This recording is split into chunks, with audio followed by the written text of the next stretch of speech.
asawa mo. Excuse me, asan ba siya ngayon nakatira, di ba, sa pamamahay ko? So, paano mo nasabi na kabit ako? Siyempre naman, aba, ang daming chismosa dito sa ating kapitbahay. Sino pa ba magsasabi? At Diyos ko, take note naman, maya ka naman sa sarili mo. Hindi ko ba malalaman, nakatira na nga sa'yo. Gusto inangkin mo na nga yung asawa ko, di ba? O pinapabayaan na kami, wala na kami makain. Kaya ako, anong ginagawa ko? Nagdidilihensya para makakain yung mga anak niya. Diyos ko, hindi na naawa yan. Ay, naku po, napakapal din talaga ng mukha mo, no?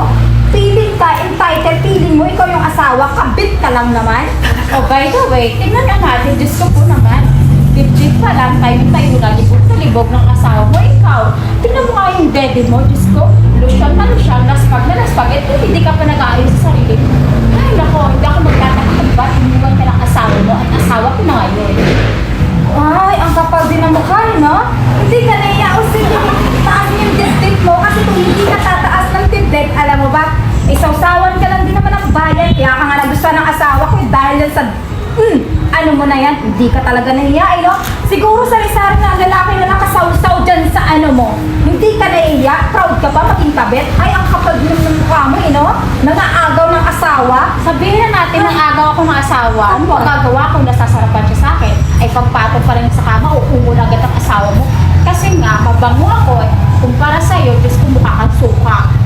Ay nako, makaalis na nga. Tara Marites, alis na nga tayo at mamaling ka tayo kasi ayok masira. Uy, ang kapal ng mukha mo, hayop ka. Anong pakiulan, anong suka? Okay na maging suka kaysa naman tabit ng bayan. Hindi ka na nahiya? Ganon. Lumalaban ka kayo. Gusto mo bang makarating kay Raymond yung ginawa mo sa akin, ha? Na parang nabunot mo? Kapag hindi ba naman talaga ng mukha mo? Wala ka na ang tsura. Ganyan pa yung mukha mo sa mga ugali mo. Kasi bundak magtaka kung ba't iniwan ka ng asawa mo kasi unang una, bukang mera ka na, lusyang ka ba, ha? Uy, ang kapal ng mukha mo. Sige, isumpong mo sa asawa ko. Eh, syempre, sino pa bang kakampiyan? Hindi ikaw. Ikaw na kasi yung magaling mag-drive, di ba?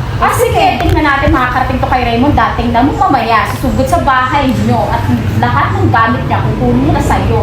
Mahiya ka. Wow, please, huwag ito sa kawawa na ng anak ko. Wala na sila magiging tatay. Okay na to. O ngayon, nagdadrama-drama ka. Huwag mo ako paiyak-iyak, dadalhin sa iyak-iyak mo. Please, layuan mo na yung asawa ko para maging perfect na ulit kami ng pamilya. At sino nagsabi sa'yo, iniiwan ko yung asawa mo? Hoy, for your information, Please, maawa ka nasa na. akin na siya at iniwan ka niya na. Kasi ang sabi niya sa akin, bangong-bango siya sa'yo kasi nga, hindi ka marunong manghugas ng katawan mo. Bitaw mo ako! Huh? Nakakasura ka na.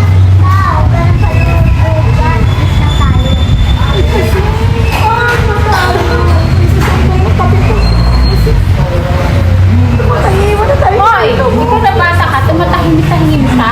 Tingnan mo, tsurok para hindi ka naligo. Diyos ko, amoy, kiling ba mukhang amoy pawis?